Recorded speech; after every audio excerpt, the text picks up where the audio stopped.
તો રામ રામ ડાયલ અને welcome to દેશી મિલો. ખબરમાં આવી ગયો ઢીકોરની વાડી. યે હોય ના બાત. આજ બધું સાફ સાફ હતું કેમ?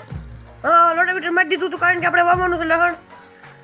તો આપણે ડુંગળી લહણ વાવવાનું છે તો આવી ગયું હતું. પછી આપણે આવી ગયા પાવડો લઈને ખોદવા કારણ કે આજ ખાતર ભરવાનું છે તો ઊંડો ઊંડો ખાડો કરવાનો છે. તો થોડુંક ભરી નાખ્યું. બસ આપણે 180 ની સ્પીડે ઊંડો ખાડો કરી નાખ્યો. હવે આપણે પાછી દીધું ખાતર. પછી આપણે આવી ગયું લહણ હવે ફોલવા માંડ્યા 180 ની સ્પીડે એટલે કે ગાંઠિયા નોખા પાડવા માંડ્યા. પછી આપણે ડુંગળીના બી વાવવા માંડ્યા. હવે વાવવાનું છે લહણ તો લહણ પણ આપણે સોંપવા માંડ્યા. તો આપણે બધું સોંપીને પછી નીકળી ગયા હુરદ દાદાના ઓટે લહણ ઘડવા. આવી ગયા આયા. હવે આપણે સાફ સફાઈ કરવાની છે.